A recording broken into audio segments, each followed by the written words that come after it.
नमस्ते दोस्तों, आपका BS commerce education learn something with me YouTube channel पर। जी हाँ दोस्तों, custom act 1962, multiple choice questions, diploma in taxation law, set Maharashtra and Goa exam, part second, presented by me assistant professor Besane Parvatrao Bhimrao. So let's begin the part number second of Custom Act 1962 multiple choice question.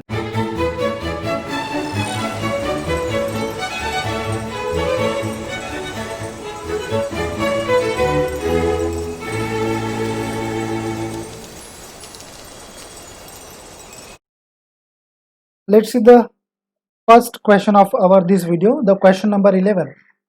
Customs Act 1962 Section 44 and Section 45 is applicable for, and the options are here. Time starts now. So sorry about that कि मैं video को बहुत late लेके आ रहा हूँ. Exam यहाँ पर sir पर है sir.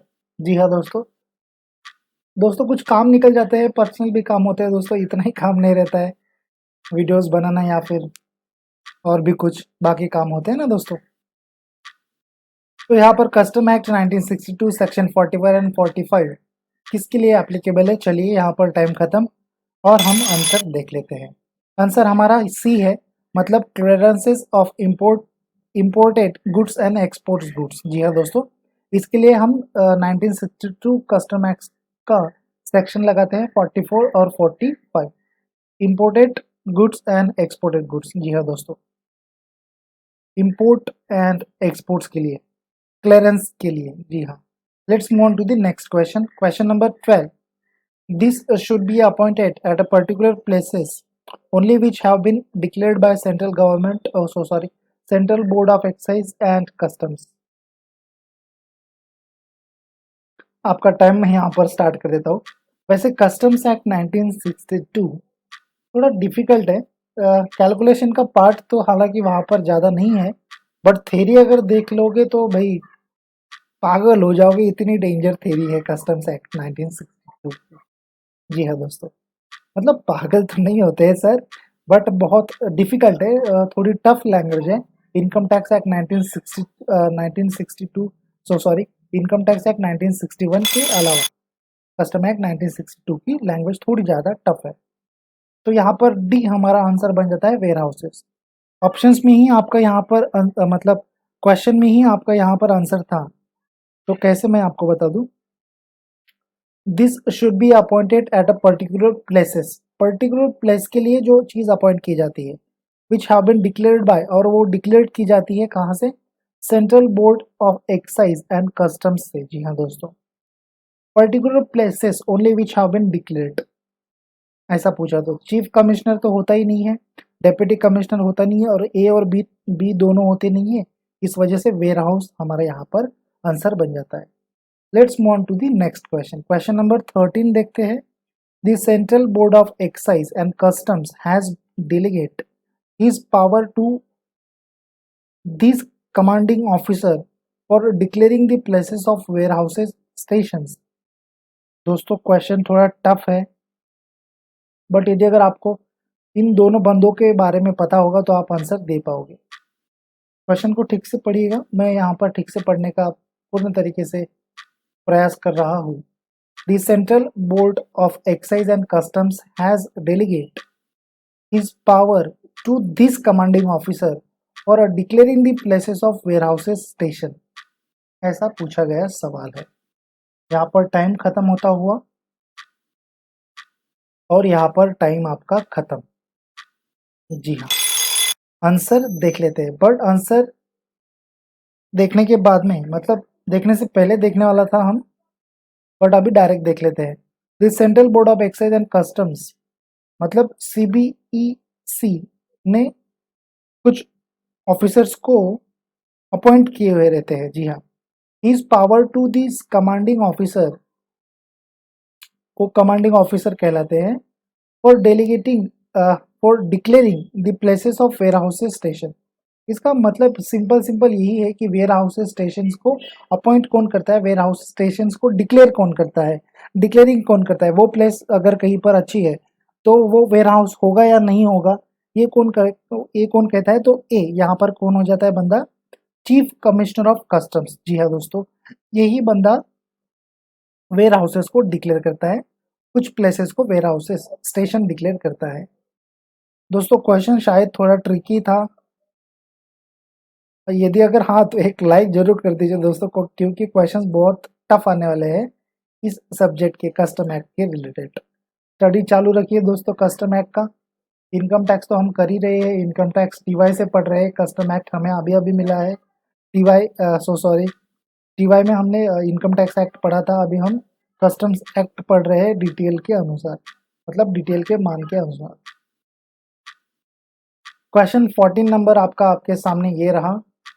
After declaration of any places as a warehousing stations, this officer may be appoint a public bonded warehouse। ओह, यहाँ पर टाइम खत्म, डी यहाँ पर आंसर बन जाता है ओनली बी। इसका मतलब है डेप्यूटी कमिश्नर ऑफ कस्टम यहाँ पर क्या करता है, वो अपॉइंट करता है, क्या अपॉइंट करता है, this officer may appoint a public bonded warehouses. जी हाँ दोस्तों, after declaration of any place as a warehousing, warehousing की प्लेस को डिक्लेयर करने के बाद में वो क्या अपॉइंट करता है, पब्लिक बॉन्डेड वेयर हाउसेस। कौन, डी यहाँ पर आंसर बन जाता है कौन, तो deputy commissioner of customs. Let's move on to the 15 number question. P B W this stands for, so dangerous questions, तो toughest questions, I am said that, dangerous नहीं कह सकते हैं ना। तो टाइम मैं यहाँ पर स्टार्ट कर देता हूँ, यदि आपको अगर पता होगा तो आप ये क्वेश्चन का आंसर दे पाओगे दोस्तों। आपको और कौन से सब्जेक्ट के वीडियोस चाहिए तो मुझे प्लीज़ कमेंट कीजिए। एक बंदे ने कमेंट की थी, मैंने उनको रिप्लाई भी दिया है। वीडियोस को अगर अच्छे लाइक्स आते हैं दोस्तों, अच्छे शेयरिंग आते हैं वीडियोस को, व्यूज़ आते हैं अच्छे, तो मैं और भी सब्जेक्ट के यहाँ पर मल्टीपल चॉइस क्वेश्चंस बनाऊंगा 101%। चलिए यहाँ पर टाइम खत्म, आंसर देख लेते हैं। What is the answer, answer is D, public bonded warehouse. अभी अभी आपने देखा लास्ट क्वेश्चन में ही। जी हाँ दोस्तों, तो P B W is public bonded warehouses. Let's move on to the question number 16। मैं आपको और एक बात बता दूं, क्वेश्चन नंबर 16 के ऑप्शंस आप देख लीजिए, टाइम भी मैं यहाँ पर स्टार्ट कर देता हूँ, फिर बात बताता हूँ। आपको एक बात बता दूं दोस्तों कि जो भी मल्टीपल चॉइस क्वेश्चंस प्रिपेयर करने वाले अभी प्रोफेसर्स होंगे, उनको भी डाउट्स, उनको भी थोड़ा बहुत यहाँ पर डाउट्स होने वाले हैं, दिक्कतें आने वाली है multiple choice questions customs act के निकालने के लिए, क्योंकि बहुत ही उमदा और बहुत ही अलग किस्म का यहाँ पर सिलेबस है कस्टम एक्ट 1962 का। इस वजह से शायद डिफिकल्टीज आ सकती है मल्टीपल चॉइस क्वेश्चंस निकालने के लिए दोस्तों। तो चलिए देख लेते हैं 16 नंबर क्वेश्चन का यहाँ पर आंसर।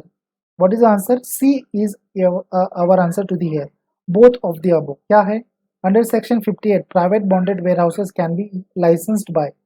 देखिए दोस्तों, प्राइवेट बॉन्डेड वेयर हाउस यहाँ पर बताया है, लास्ट में हमने देखा पब्लिक बॉन्डेड वेयर हाउसेज। जी हाँ, private bonded warehouses section 58 के तहत लाइसेंस्ड कौन देता है, तो असिस्टेंट कमिश्नर ऑफ कस्टम देता है, डेप्यूटी कमिश्नर ऑफ कस्टम देता है। जी हाँ दोस्तों, दोनों दे सकते हैं, क्यों, क्योंकि डेप्यूटी और असिस्टेंट दोनों एक दूसरे को समान है।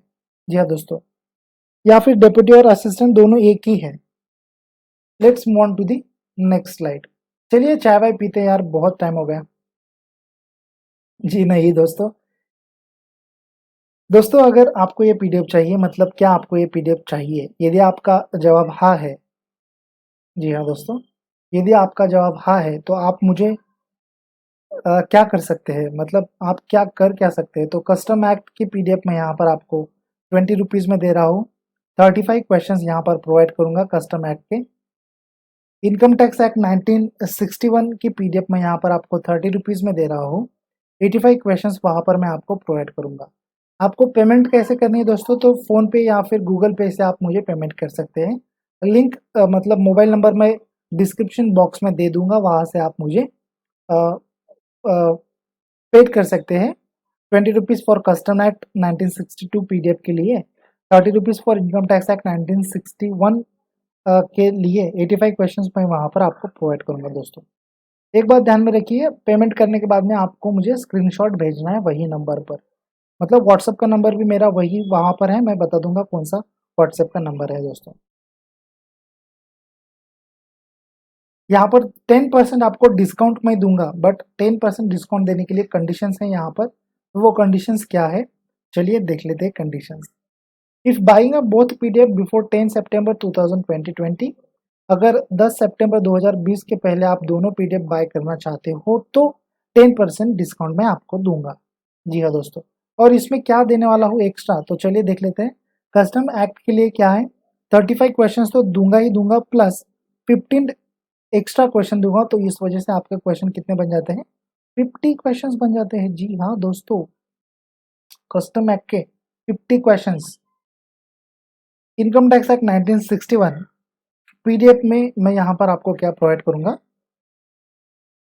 85 क्वेश्चंस प्लस एक्स्ट्रा क्वेश्चंस और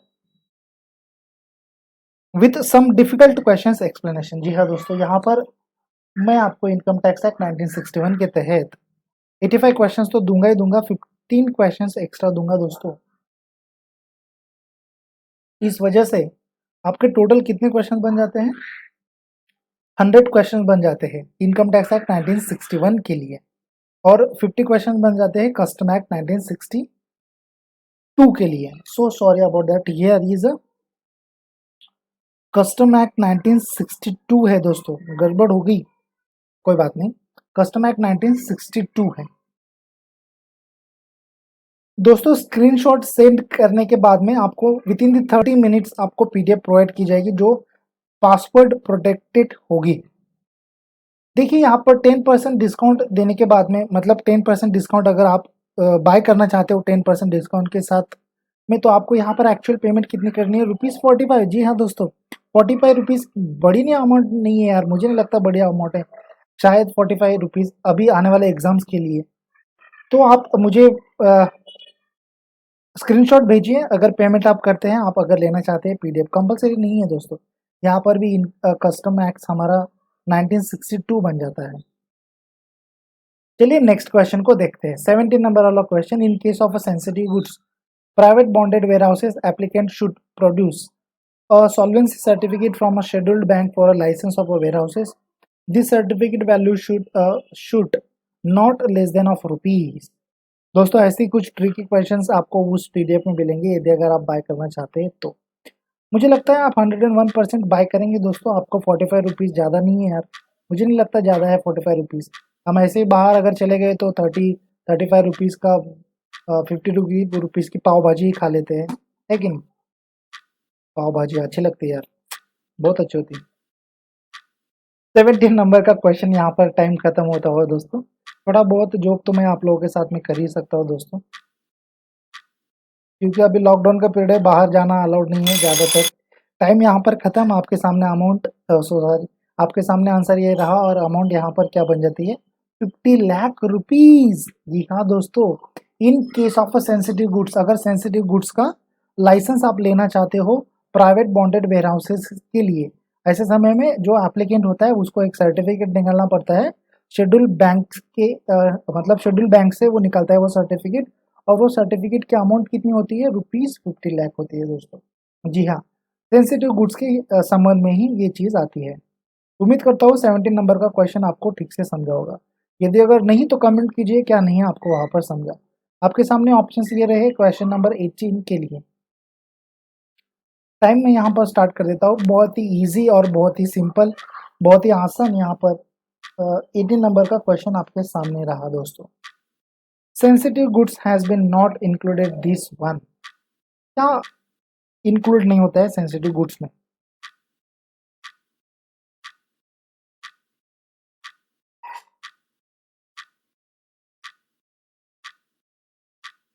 यहाँ पर टाइम खत्म दोस्तों, सॉरी। ड्रग्स यहाँ पर इंक्लूड नहीं होते दोस्तों। जी हाँ, अभी ड्रग्स यहाँ पर ध्यान देने वाली बात है कि जो ऑप्शंस मैंने दिए हैं वो कुछ डिफिकल्ट नहीं थे, बट यहाँ पर ड्रग्स आपका अनुमान कुछ अलग ही होगा। बट मैं आपको बता दूं, तो ड्रग्स ये चीज कहाँ पर आ जाती है, ये चीज आ जाती है आपकी मेडिसिन में आ जाती है दोस्तों। जी हाँ, मेडिसिन की भाषा में ड्रग्स, ड्रग्स मतलब मेडिसिन होती है, मेडिकल की भाषा में ड्रग्स कहा जाता है उनको, इस वजह से ये सेंसिटिव गुड्स में नहीं आती है। तो लिक्विड आता है, सिगरेट आती है हमारी, फूड स्टफ्स भी आते हैं, तो these are the sensitive goods. D यहाँ पर हमारा आंसर बन जाता है। चलिए देख लेते हैं नेक्स्ट क्वेश्चन। 19 नंबर वाला क्वेश्चन आपके सामने ऑप्शंस ये रहे, और यहाँ पर टाइम आपका यहाँ पर स्टार्ट हो चुका है दोस्तों। इस वजह से ही मुझे बहुत टाइम लगा नेक्स्ट कस्टम एक्ट का वीडियो लाने के लिए, क्योंकि कस्टम एक्ट पढ़ना बहुत डिफिकल्ट है और उसके मल्टीपल चॉइस क्वेश्चंस निकालना उससे भी ज़्यादा बड़ी बात है दोस्तों। जी हाँ, उससे भी ज़्यादा डिफिकल्ट बात है। अब देखना यह है कि एग्जाम्स में कैसे क्वेश्चंस आते हैं, इजी आते हैं या टफ आते हैं। 60 में से 50 सॉल्व करने हैं। आपके सामने आंसर ये रहा, सेक्शन 2 13 सब सेक्शन 13 यहाँ पर हमारा बन जाता है। यहाँ पर किसके लिए, कस्टम स्टेशन के लिए। मैं क्वेश्चन ठीक से पढ़ लूँ तो आपको मालूम हो जाएगा।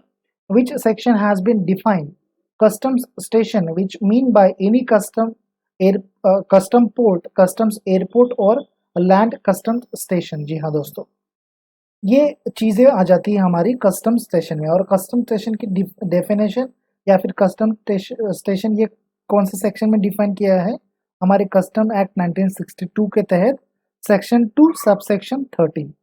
Let's move on to the next question. 20 number question देखते हैं। This section has applied for prohibitions on importation and exportation of goods under customs acts। import, जी हाँ दोस्तों, इंपोर्ट एंड एक्सपोर्ट का ही यहाँ पर ज़्यादातर जिक्र होता है। टाइम यहाँ पर मैं स्टार्ट कर देता हूँ। दीज सेक्शन हैज अप्लाइड, कौन सा सेक्शन अप्लाइड होता है, प्रोहिबिशन के मामले में, जहाँ पर हम इंपोर्ट करेंगे एक्सपोर्टेशन करेंगे गुड्स को अंडर द कस्टम एक्ट 1962 के तहत। ज़्यादातर सेक्शंस के ऊपर ही क्वेश्चंस आएंगे मुझे लगता है, क्योंकि वहाँ पर कुछ अलग अलग ही मतलब अलग ही वर्ड्स आते हैं यार कस्टम एक्ट के लिए, समझ में नहीं आते ऐसे ऐसे वर्ड्स हैं। यहाँ पर आपके सामने आंसर ये रहा दोस्तों, सेक्शन ए मतलब सेक्शन 11 हमारा यहाँ पर आंसर बन जाता है। Prohibition of importation and exportation of goods into the under income tax act 1962 के तहत सेक्शन 11 प्रोहिबिशन होता है, ध्यान में रखिएगा दोस्तों। Let's move on to the 21 number question. These goods specified in the notification issued under section 11B, which goods are that? आपके सामने ऑप्शंस ये रहे हैं। आपका टाइम मैं यहाँ पर स्टार्ट कर देता हूँ दोस्तों। पीडीएफ को बाय कीजिए, पीडीएफ में बाय करने के बाद में आपको और भी ज़्यादा पढ़ने के लिए चांस मिलेगा। वीडियोस देखना आपको अगर पसंद नहीं है तो, अगर आप ऑफलाइन ज़्यादा स्टडी करना चाहते हैं तो ही दोस्तों। उम्मीद है आप पीडीएफ को बाय करेंगे दोस्तों। वीडियो देखने के बाद में शायद 2-3 पीडीएफ मेरी सेल भी हो जाए। तो यहाँ पर आपका टाइम खत्म, और 21 नंबर क्वेश्चन का आंसर आपके सामने ये रहा। क्या है आंसर, नोटिफाइड गुड्स। जी हाँ दोस्तों, नोटिफाइड गुड्स। देखिए ना, वहां पर आंसर मतलब क्वेश्चन में ही आंसर था, क्या था, these goods specified in the notification issued under section 11B। जी हाँ दोस्तों, नोटिफिकेशन, ये बात ध्यान में रखिए, उसके हिसाब से नोटिफाइड गुड्स हो जाते हैं। नोटिफिकेशन दी है तो नोटिफिकेशन में जो गुड्स आएंगे वही गुड्स हमारे नोटिफाइड गुड्स कहलाएंगे सेक्शन 11B के तहत। चलिए नेक्स्ट क्वेश्चन देखते हैं। Question number 22। Options are here. Time मैं यहाँ पर स्टार्ट कर देता हूँ। थोड़ा चुप रहने का मैं यहाँ पर प्रयास करूंगा, बट यदि अगर मैं चुप रहता हूँ तो आपको थोड़ा बहुत नॉइज आता है दोस्तों।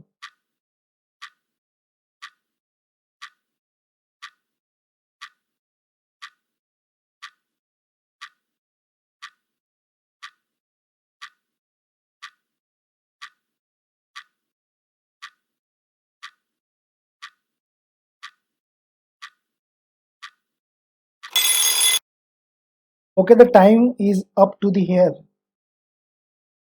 Dot dot dot means the import of any goods in contravention of the provisions of this act or any other law for the time beginning in force, legal imports, illegal imports, legal exports, or illegal exports? And the answer is here. Oh my god, B is the answer. Illegal imports means the imports of any goods in contravention of the provisions of this act or any other law for the time being in force. Contravention का अर्थ अगर आपको पता होगा तो आप यहाँ पर answer ठीक से दे पाओगे. So answer is illegal imports. Let's move on to the next question. दोस्तों वीडियो को लाइक कर दीजिए, वीडियो को शेयर कर दीजिए और चैनल को सब्सक्राइब कर लीजिए दोस्तों, यदि अगर अब तक सब्सक्राइब नहीं किया है तो. 23 नंबर क्वेश्चन देखते हैं. Under the custom act 1962 section 11E shall apply for. आपके सामने ऑप्शंस बहुत बड़े बड़े यहाँ पर ये रहे और टाइम मैं यहाँ पर स्टार्ट कर चुका हूँ दोस्तों.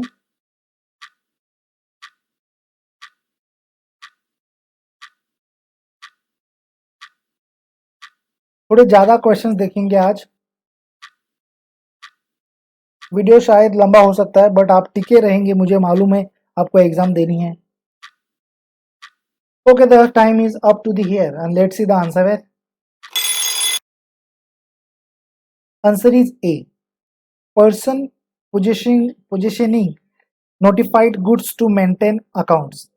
ए हमारा यहाँ पर आंसर बन जाता है सेक्शन 11E के तहत. जी हाँ दोस्तों, यहाँ पर सेक्शन 11E के तहत applied for person positioning notified goods to maintain accounts. Let's move on to the next question. Question number 24 and the options are to the here. Time में यहाँ पर स्टार्ट कर देता हूँ. दोस्तों आप देख पा रहे हो कि ज़्यादातर क्वेश्चन मेरे सेक्शन के ऊपर ही है. क्यों? क्योंकि सेक्शन को छोड़ के यहाँ पर कुछ है ही नहीं, मुझे ऐसा लगता है बट डीप में अगर मैं जाऊँगा ज़्यादा पढ़ने के लिए तो क्वेश्चन थोड़े डीप हो सकते हैं और मुझे नहीं लगता कि इतने डीप क्वेश्चन हमारे डिटेल के एग्जाम्स में आएंगे कस्टम एक्ट 1962 के तहत. मुझे नहीं लगता. मुझे एक्सपेक्टेड ऐसे क्वेश्चंस आ सकते हैं. चलिए टाइम यहाँ पर खत्म. आंसर देख लेते हैं. हमारा आंसर यहाँ पर बन जाता है ऑल ऑफ द अबव. ध्यान में रखिएगा दोस्तों, ये क्वेश्चन 101% एक्सपेक्ट है. मुझे लगता है ये क्वेश्चन आएगा ही आएगा. क्यों आएगा? क्योंकि मैं आपको यहाँ पर बता दूँ. Which section are not apply in to goods in personal use under custom act 1960. Personal use के लिए जी हाँ पूछा गया है, इस वजह से ये क्वेश्चन आ सकता है. तो वहाँ पर कौन से सेक्शन अप्लाइड नहीं है? सेक्शन 11C अप्लाइड नहीं होता है, सेक्शन 11E अप्लाइड नहीं होता है और सेक्शन 11F अप्लाइड नहीं होता है हमारा पर्सनल यूज के लिए गुड्स अगर हम पर्सनल यूज कर रहे हैं तो. Let's move on to the next question. Question number 25. Options आपके सामने ये रहे. डी वाला ऑप्शन आपको आ ही चुका था. टाइम में यहाँ पर स्टार्ट कर देता हूँ. Section 28E to section 28M shall apply for. मतलब 28 और 28E और 28M किसके लिए है? आपके सामने ऑप्शंस बहुत बड़े बड़े हैं दोस्तों. वीडियो को पॉज करके आप आंसर दे सकते हो. कमेंट करते रहिएगा दोस्तों. यार कमेंट नहीं करते आप लोग, है कि नहीं? बहुत कम कमेंट करते हैं, वीडियो को खाली देख लेते हैं. चलिए कोई बात नहीं, वीडियो को देखते हैं उतना ही बहुत है. यहाँ पर खत्म टाइम. आपका आंसर देख लेते हैं. ए यहाँ पर हमारा आंसर बन जाता है. क्या है? Prevention and detection of illegal exports of goods is under in the section 28E and section 28M. जी हाँ दोस्तों. Let's move on to the next question. Question number 26 देखेंगे. क्वेश्चन 26 बहुत बड़ा है दोस्तों, ठीक से इसका आंसर दीजिए. मैं यहाँ पर टाइम स्टार्ट कर देता हूँ आपके लिए. मैं यहाँ पर क्वेश्चन भी पढ़ लेता हूँ. क्वेश्चन ठीक से पढ़ता हूँ, ठीक से सुनिएगा. These place is intimated under subsection 1, subsection 2 or a subsection 3 as the case may be of a section 11J under Custom Act 1962. क्या समझे जनाब? यहाँ पर टाइम खत्म. आंसर हमारे यहाँ पर डी बन जाता है, इंटीमेटेड प्लेसेस. जी हाँ दोस्तों, आप देख पा रहे होंगे कि हमारा यहाँ पर क्वेश्चन जो है वो क्वेश्चन में ही हमारा यहाँ पर आंसर छिपा बैठा है। Intimated under the subsection places intimated, so intimated place उनको कहा जाता है। जी हाँ दोस्तों, वो आपने सुना ही होगा कि क्वेश्चन क्या था पता नहीं, है कि नहीं। थ्री इडियट का डायलॉग, थ्री इडियट का गाने में डायलॉग है। तो ये ऑप्शंस आपके सामने ये रहे क्वेश्चन 27 के लिए। आपका टाइम मैं यहाँ पर स्टार्ट कर देता हूँ। स्कॉलरशिप की, जी हाँ दोस्तों, मुझे बहुत अच्छा लगता है गाना, बहुत अच्छा है। अगरबत्तियां खाक हो गई गॉड तो फिर भी दिखा नहीं। वैसे ही कुछ हमारे अभी सिचुएशन होने वाली है। 27 number question, which goods are specified in the notification issued under section 11 I in relation to a specified area under the Custom Act 1960 and the time is up to the here and the answer is A। जी हाँ दोस्तों, जैसे कि last question में हमने देखा, question में ही हमारा answer छिपा बैठा था, वैसे ही यहाँ पर आंसर छिपा बैठा है। ठीक से देखेंगे, सिर्फ यहाँ पर सेक्शंस बदलते हैं दोस्तों, ध्यान दीजिएगा। स्पेसिफाइड एरिया यहाँ पर पूछा गया था। तो क्वेश्चन क्या था, which goods are specified in the notification issued under section 11I, मतलब 11I के तहत कौन सा नोटिफिकेशन, 11I के तहत नोटिफिकेशन इशूड किया गया, उसमें कौन से गुड्स दिए गए। तो वो गुड्स थे हमारे स्पेसिफाइड गुड्स, वहां पर दिए गए थे हमें। जी हाँ, तो let's move on to the next question. 28 number question ठीक से देखिएगा दोस्तों, मैंने यहाँ पर लाल भी कर दिया है उसको, मतलब रेड कर दिया है आपको समझने के लिए। टाइम में यहाँ पर आपका स्टार्ट कर देता हूँ। वीडियो थोड़ा लंबा हो सकता है दोस्तों, प्लीज़ वीडियो को मतलब ख़त्म जब तक नहीं होता तब तक देखते रहिए। उम्मीद करता हूँ आप देखेंगे दोस्तों, क्योंकि आपको एग्ज़ाम देनी है। एग्ज़ाम देने के बाद में कौन देखेगा मेरे वीडियोज़, आप देखोगे क्या? जी ठीक है, कोई बात नहीं। Thank you so much for watching, thank you so much for sharing and thank you so much for subscribe my channel. यहाँ पर टाइम ख़त्म, यहाँ पर हमारा आंसर ए बन जाता है। ये जो स्टेटमेंट है ये ट्रू स्टेटमेंट है। जी हाँ दोस्तों, choose correct answer after applying this statement. Correct option मुझे चूज करना था, अप्लाई करनी थी नीचे वाली स्टेटमेंट। क्या है, prevention and detection of illegal exports of goods under section 11 in custom act 1962। जी हाँ दोस्तों, prevention and detection of illegal exports को, इलीगल एक्सपोर्ट ऑफ गुड्स हमारा कौन से सेक्शन में आता है, 11N के सेक्शन में आता है कस्टम एक्ट 1962 के तहत। That's why this statement is a true statement. This is not a wrong statement, this is not a incorrect statement because this section is not applied for export of goods और no idea, this is not a applied of this one that. So our answer is this is a true statement. जी हाँ दोस्तों, ये हमारी true statement बन जाती है। चलिए 29 नंबर के क्वेश्चन के ऊपर ध्यान देते हैं। अब आपके सामने ऑप्शंस ये रहे, आपका टाइम मैं यहाँ पर स्टार्ट कर देता हूँ दोस्तों।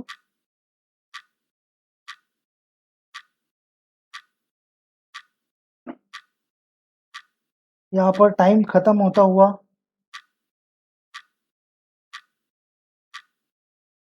कमेंट करते रहिएगा दोस्तों। कुछ ही दोस्त मेरे सिर्फ कमेंट करते हैं, अच्छा लगता है मुझे कमेंट करते हैं, तो मैं आंसर देता हूँ दोस्तों। और पीडीएफ को बाय करना ना भूलिए, PDF with in the 30 minutes आपके पास में होगी, आपके मोबाइल में होगी। आप उसको पढ़ सकते हो, प्रिंट कर सकते हो, बट उसको पासवर्ड प्रोटेक्ट होगा। जी हाँ, यहाँ पर टाइम आपका खत्म हो चुका है। आंसर देख लेते हैं। आंसर क्या बनता है यहाँ पर, see, both foreign currency and Indian currency. चलिए क्वेश्चन को ठीक से देखते हैं, फिर बाद में मैं उसका एक्सप्लेनेशन दूंगा। Under the foreign exchange management act which currencies definition have been given in clause M and Q in section 02। दोस्तों यहाँ पर इलिमिनेशन मेथड तो अप्लाई आप कर ही सकते हो, बट आपको मैं एक ट्रिक बता दूं। वो ट्रिक क्या है, देखिए क्वेश्चन ठीक से पढ़िए, मैं बार बार आप लोगों को बताता हूँ। क्यों, क्योंकि कई बार क्वेश्चन के आधार के ऊपर ही हम आंसर निकाल पाते हैं। तो यहाँ पर देखिए, पूछा गया है कि under the foreign exchange management act, तो फॉरेन एक्सचेंज मैनेजमेंट एक्ट के तहत, तो अभी हम यहाँ पर क्या करेंगे, फॉरेन एक्सचेंज पकड़ लेंगे और फॉरेन करेंसी को टिक कर देंगे। जी हाँ, तो यहाँ पर ये हमारा आंसर नहीं बन जाता है। क्वेश्चन को पूरा पढ़िए, क्या पूछा है, which currency definition have been given, कौन सी करेंसीज की डेफिनेशंस को दिया गया है। यहाँ पर यस लगाया है, तो ये मेरा यहाँ पर एक क्लू बन गया, सिंगल तो नहीं है, ये यहाँ पर क्लू बन गया। Definitions have been given in clause, और सेकंड क्लू मेरा क्या बन जाता है, M clause and Q clause. अभी एम और क्यू क्लॉज दोनों एक साथ दिए हुए रहते तो ऑप्शन एक होता था, बट यहाँ पर ऑप्शंस के तहत अगर मैं बात करूँ तो क्लॉज यहाँ पर एम अलग और क्यू अलग दिया है सेक्शन 2 में, तो यहाँ पर मेरा आंसर बन जाता है बोथ। इसका मतलब फॉरेन करेंसी की डेफिनेशन भी दी है और इंडियन करेंसी की डेफिनेशंस भी दी है एम क्लॉज में और क्यू क्लॉज में सेक्शन 2 में फॉरेन एक्सचेंज मैनेजमेंट एक्ट के तहत। दोस्तों उम्मीद करता हूँ आपको क्वेश्चन 101% समझ में आ रहा है। चलिए कुछ डिफरेंट क्वेश्चन आप देख लेते हैं, थोड़ा लेवल तो मुझे इंक्रीज करना पड़ेगा ना दोस्तों। टाइम मैं यहाँ पर स्टार्ट कर देता हूँ। 30 नंबर का क्वेश्चन, ठीक से पढ़िएगा दोस्तों, डायरेक्ट आंसर मत दीजिए। गाड़ी बुला रही है, गाड़ी बुला रही है दोस्तों, एग्जाम की हमें जाना पड़ेगा, एग्जाम देनी पड़ेगी। 30 number question, match the following pairs and choose correct option. यहाँ पर टाइम खत्म। दोस्तों ऐसे क्वेश्चन आने वाले हैं, एक आध दो तो क्वेश्चन आएगा ही आएगा, 101% आने वाला है दोस्तों ऐसा क्वेश्चन, क्योंकि ये मल्टीपल चॉइस क्वेश्चंस में बहुत बार देखने वाला क्वेश्चन है, ये ऐसे टाइप के क्वेश्चन आते हैं दोस्तों। तो वैल्यूएशन ऑफ गुड्स सेक्शन दिए है 12, 13, 14, ड्यूटीएबल गुड्स सेक्शन दिए है 12, 13, 14, ड्यूटी ऑन पिल्फर्ड गुड्स के सेक्शन दिए हैं 12, 13, 14। तो मुझे यहाँ पर आंसर निकालना था, तो यहाँ पर आंसर देख लेते हैं, सी यहाँ पर हमारा आंसर बन जाता है। तो चलिए सी को एक्सप्लेन करते हैं ठीक से। ऑप्शन ए मतलब वैल्यूएशन ऑफ गुड्स किसके लिए है, सेक्शन 14 के लिए है, okay no problem. B dutiable goods section किसके लिए है, बन जाता है 12 के लिए, और बचा ड्यूटीएबल फिलफेयर गुड्स, ये बन जाता है हमारा सेक्शन 13 के लिए। मतलब ये सेक्शंस में वैल्यूएशन ऑफ गुड्स है, ड्यूटीएबल गुड्स है और ड्यूटी ऑन फिलफेयर गुड्स है। दोस्तों उम्मीद करता हूँ आपको ये क्वेश्चन अच्छा लगा होगा, यदि अगर हाँ तो प्लीज़ लाइक कर दीजिए दोस्तों वीडियो को, क्योंकि आप लाइक करेंगे तो मैं और भी ज़्यादा क्वेश्चन अच्छे से बना पाऊंगा कस्टम एक्ट 1962 का। चलिए यहाँ पर वीडियो बहुत लंबा हो रहा है, मुझे मालूम है वीडियो लंबा होना भी चाहिए, क्यों, क्योंकि हम ज़्यादा क्वेश्चंस देख रहे हैं। हालांकि हम 10 क्वेश्चन देखते हैं, बट यहाँ पर मैं आपको अभी ज़्यादा क्वेश्चंस प्रोवाइड कर रहा हूँ। 31 नंबर वाला question, find out incorrect provision the customs act date for a determination of rate of a duty and a tariff valuation of imported goods under section 15 of a custom act 1962। Question बहुत बड़ा है, options भी बहुत बड़े बड़े हैं कि नहीं। So what is the answer of this question, let's see directly answer है। Answer D, none of the above. Okay देखिए दोस्तों, मैं आपको बार बार बताता हूँ कि यहाँ पर क्या करना है, क्वेश्चन को ठीक से पढ़ना है, क्वेश्चन के अनुसार हमें आंसर देना है। पूछा क्या है, इनकरेक्ट स्टेटमेंट, इसका मतलब क्या होता है, रॉन्ग स्टेटमेंट पूछी है ना। तो रॉन्ग स्टेटमेंट कौन सी है, तो ये हमें कैसे मालूम होगा, हम अगर ऑप्शंस को ठीक से पढ़ेंगे तो, सेक्शंस के बारे में पता होगा तो। जी हाँ दोस्तों, बट हालांकि ऐसे समय में हमारा ऑप्शंस इनकरेक्ट डी ही आता है, मतलब general all of the above या फिर नन ऑफ द अबव ऐसे ही आंसर आते हैं। तो यहाँ पर पूछा क्या है, provision the custom act date for a determination of a rate. जी हाँ दोस्तों, डेट को डिफाइन करना है, डिटर्मिनेशन करना है क्या, rate of a duty and tariff valuation के लिए, किसके संदर्भ में, इंपोर्टेड गुड्स के संदर्भ में। सेक्शन क्या है यहाँ पर 15 और कस्टम एक्ट 1962। चलिए ऑप्शन ए को ठीक से पढ़ लेते हैं दोस्तों, आप स्किप भी कर सकते हैं, नेक्स्ट क्वेश्चन के ऊपर भी जा सकते हैं, ऐसी कोई बात नहीं, बट फिर भी देख लेते हैं। Goods entered for home consumption section 46 on the date on which a bill of entry in respect of a such goods is presented under that section। जी हाँ दोस्तों, तो सेक्शन 46 के तहत कंजम्पशन ऑफ गुड्स आ जाते हैं हमारे, मतलब जिस दिन हम बिल की जो डेट होगी, डेट ऑफ अ बिल होगी, वही हमारा उस दिन से हम ड्यूटी, मतलब उस दिन हम ड्यूटी और टैरिफ कैलकुलेशन करेंगे वैल्यूएशन करेंगे, जो डेट पे होगा वो डेट पे, क्योंकि रूल्स एंड रेगुलेशंस बदलते रहते हैं, चेंज होते रहते हैं। सेक्शन 46 अभी देखा। चलिए नेक्स्ट देखते हैं बी वाला option, goods cleared from warehouses. Warehouses के तहत अगर गुड्स क्लियर होते हैं सेक्शन 68 के तहत, on the date on which, जी हाँ, date on which bill of entry home consumption in respect of such goods is presented under the section. Warehouses के मामले में कंजम्पशन जब होंगे, होम कंजम्पशन के लिए वो गुड्स जाएंगे, तब हम date, bill of entry date देखेंगे, उसके हिसाब से हम टैरिफ और ड्यूटीज कैलकुलेशन करेंगे, लगाएंगे। चलिए ऑप्शन सी को देख लेते हैं, in the case of any other goods on the date of payment of duty. और अगर अदर गुड्स है तो वहां पर हम देखेंगे डेट ऑफ पेमेंट, पेमेंट कौन से डेट पे की गई है, वहां पर वो डेट हम एज अ कंसिडर कर लेंगे for the calculationable part of और the determination part of the rate of duty and tariff valuations into the imported goods. जी हाँ दोस्तों, ध्यान दीजिए, इंपोर्ट एंड एक्सपोर्ट के मामले में थोड़ी ध्यान देने वाली बात यहाँ पर बन जाती है। थैंक यू सो मच दोस्तों, आपने इस मतलब इस क्वेश्चन के लिए हमारी इस वीडियो को लाइक किया है। यदि अगर नहीं किया दोस्तों तो प्लीज़ लाइक कर दे दोस्तों। 32 नंबर क्वेश्चन देखते हैं, आपके सामने ऑप्शंस ये रहे। टाइम में यहाँ पर आपका स्टार्ट कर देता हूँ।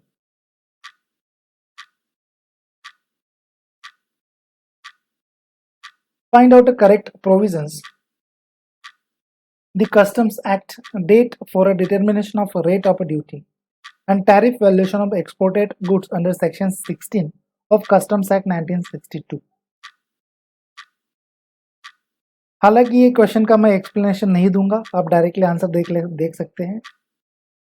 आपने आंसर 101% सही दिया है दोस्तों। जी हाँ, डी हमारा, जैसे ही मैंने आपको कहा था कि नन ऑफ द अबो या फिर ऑल ऑफ द अबो यहाँ पर आंसर बन जाता है। करेक्ट प्रोविजन यहाँ पर पूछी गई थी, करेक्ट प्रोविजन यहाँ पर पूछी गई थी। क्या है, कहाँ पर चला गया हमारा pen, just a moment guys. तो यहाँ पर ये हमारा पेन आ गया। Correct provisions the custom act date for determination of rate of duty and tariff valuation exported goods. यहाँ पर एक्सपोर्ट गुड्स के बारे में पूछा है, लास्ट में पूछा था इंपोर्टेड गुड्स सेक्शन 16 के तहत।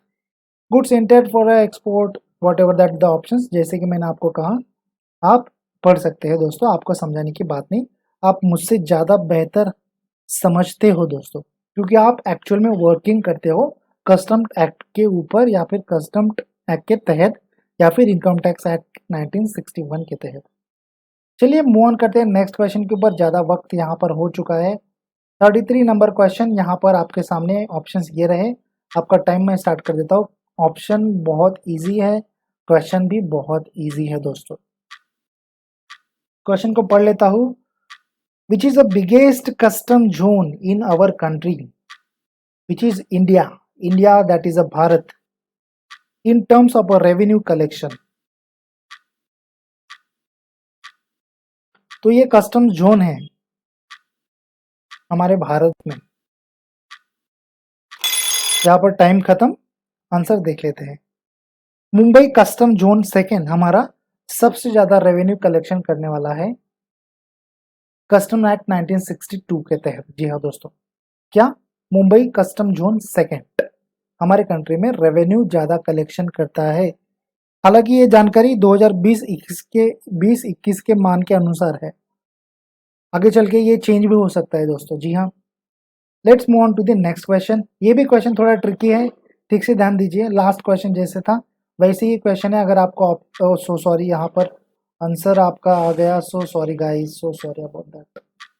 टाइम यहाँ पर ख़त्म होता हुआ आंसर आपका यहाँ पर ए आ गया है। मैं बार बार आंसर आपको यहाँ पर दिखा रहा हूँ क्योंकि टाइम खत्म होना बहुत इंपॉर्टेंट है। Answer A, match the following pairs and choose correct options. Classes of officers of customs, appointment of officers of customs, power of officers of customs. जी हाँ, जो हमारे ऑफिसर्स होते हैं ना, उनकी अपॉइंटमेंट कौन से सेक्शन से की जाती है, उनको कौन से क्लासेस में डिफाइन किया जाता है। मतलब ऑफिसर्स होते हैं ना, चीफ कमांडिंग ऑफिसर होता है, डेप्यूटी कमांडिंग ऑफिसर होता है, असिस्टेंट कमांडिंग ऑफिसर होता है, कस्टम ऑफिसर होता है, बहुत सारे ऑफिसर्स है। तो सेक्शंस दिए गए हैं। आंसर यहाँ पर ए बन जाता है। क्या बन जाता है आंसर? ए। तो number first, second and third are the same conditions.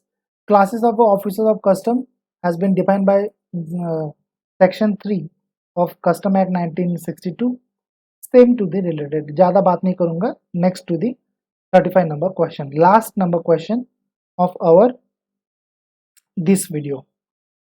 यहाँ पर टाइम में स्टार्ट कर देता हूँ दोस्तों। ये जीके का क्वेश्चन है। तो मैं आपको एक बात बता दूं, जिसके पास जीके है उसका जीके फायदा है, जिसके पास जीके नहीं उसका जीके फायदा नहीं। जी हाँ दोस्तों, इसके लिए तो एक लाइक जरूर बनता है दोस्तों। और पीडीएफ को बाय कीजिए, 101% मुझे मालूम है आप पीडीएफ को बाय करेंगे। 10 सितंबर से पहले आपको मैं यहाँ पर 10% डिस्काउंट दे रहा हूँ। जी हाँ, 10 सितंबर 10% डिस्काउंट आपका 45 रुपीज़ में आपको 150 क्वेश्चंस मिलने वाला है, मल्टीपल चॉइस क्वेश्चंस। टाइम खत्म, आंसर देख लेते हैं। आंसर हमारा बन जाता है रजित तलवार सर हमारे यहाँ पर current principle of chief commissioner हैं मुंबई जोन सेकेंड के, कस्टम जोन सेकेंड के।